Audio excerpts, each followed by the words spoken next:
सिखाई जाती हैं तो वो बहुत जल्दी अडॉप्ट कर लेती हैं। मनोज जी, आप मुझे ये बताइए कि आपने मुझे बताया कि आपके यहाँ पर कई सारे स्किल्स जो है डेवलप करने के लिए शिक्षा उन्हें दी जाती है, कंप्यूटर हो, डांसिंग हो, पेंटिंग हो, या फिर कई चीजें उनकी सिखाई जाती हैं। लेकिन क्या मैं एक बात पूछना चाहती हूँ कि आप लोग कंसल्ट कैसे करते हैं उन परिवारों से जिनके बच्चे छूट जाते हैं, जिनको आप अपना घर में रखते हैं? सबसे पहले चीज है कि हमारा बेसिक यह होता है कि अगर बच्चे की पहले मानसिक स्थिति का हम लोग पता लगाते हैं।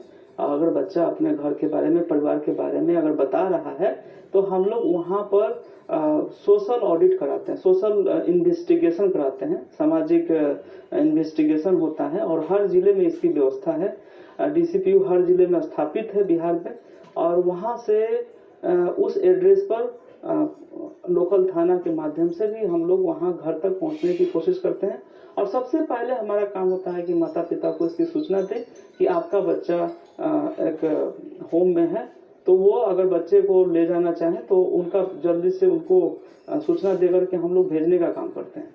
लेकिन अगर किसी कारण से, सुरक्षा कारणों से अगर बच्चा नहीं जा पाया किसी कारण से, तो हम लोग उसको पूरी तरह से शिक्षा सहायता, शारीरिक स्वास्थ्य सहायता, मनोवैज्ञानिक सहायता और पुनर्वास की सहायता से हम लोग जोड़ते हैं और कोशिश करते हैं कि वो उसके अंदर जो क्षमता है, उसके अंदर जो इंटरेस्ट है, उसके अनुसार उसको कुछ काम मिले और वो भी समाज में जाकर के अपना योगदान करे।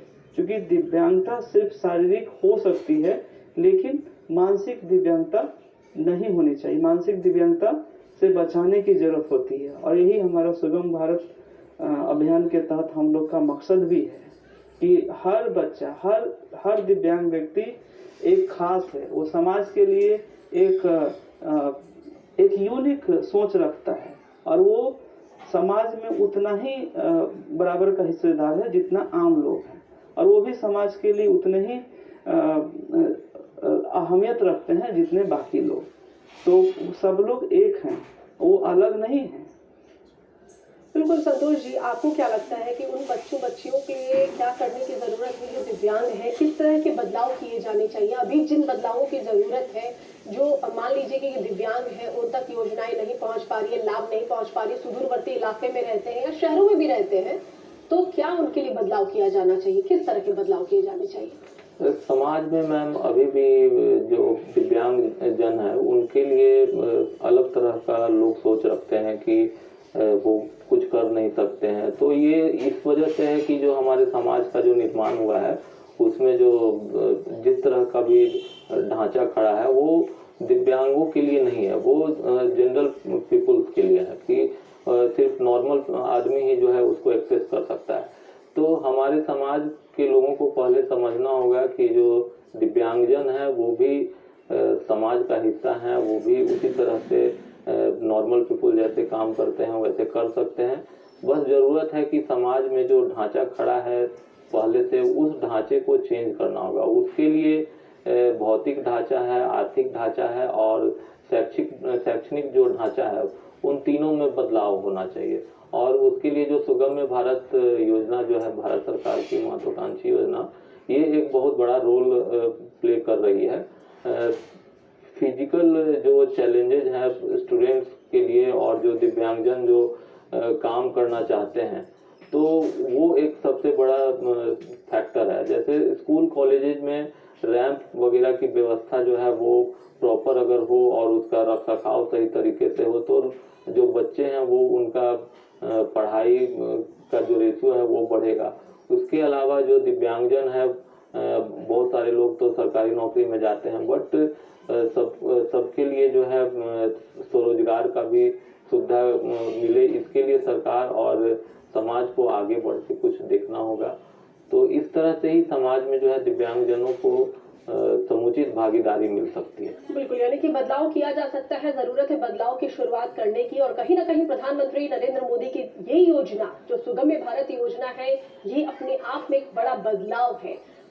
पहले लोग शब्द कहते थे विकलांग, लेकिन अब उन शब्दों से इतर लोग कहते हैं दिव्यांग। तो ये एक बहुत बड़ा बदलाव है और ठीक इसी तरह आगे भी बदलाव करने की जरूरत है। मनोज जी, काफी सराहनीय बात यह है कि आप 2 नेशनल अवार्ड आपको मिला है, राज्य स्तरीय पुरस्कार भी प्राप्त कर चुके हैं, दिव्यांगता पर पुस्तक भी लिखा है आपने और क्लिनिकल साइकोलॉजिस्ट भी हैं आप।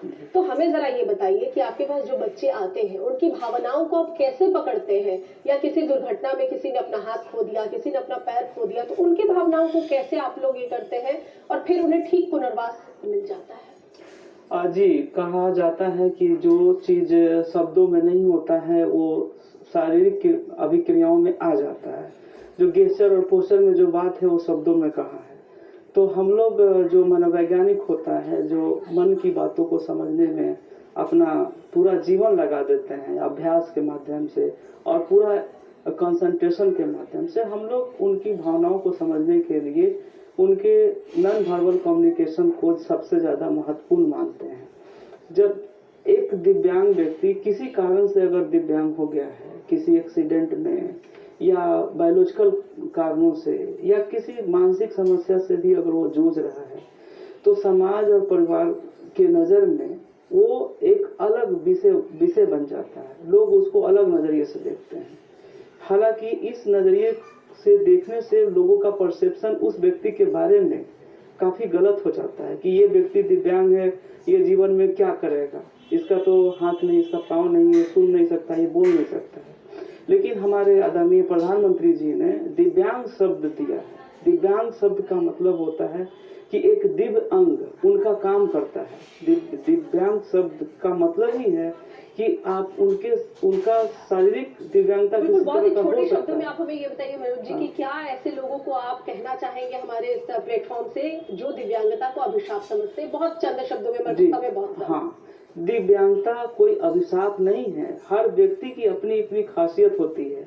दिव्यांगता अगर उसका किसी एक पार्ट का है लेकिन बाकी दूसरी चीजें सुरक्षित हैं, मन उसका मन के ताकत से, मन की इच्छा शक्ति से, मन की खूबसूरती से, उसके सबकॉन्शियस से व्यक्ति यूनिक होता है और वो सारा चीज कर सकता है यानी कि कह जो सकते बाकी हैं लोग कर मनोज सकते जी हैं। बताने की कोशिश कर रहे हैं कि दिव्यांग शरीर हो सकता है, मन दिव्यांग नहीं हो सकता है। जरूरत है उन दिव्यांगताओं को दूर करने की जो हमारे मन में घर कर चुकी है, इन लोगों को आगे बढ़ाने के लिए, प्रोत्साहित करने के लिए और साथ ही साथ जागरूकता लाने के लिए। आप दोनों ही मेहमान हमारे स्टूडियो में पधारे, इसके आपको बहुत बहुत धन्यवाद। थैंक यू, धन्यवाद।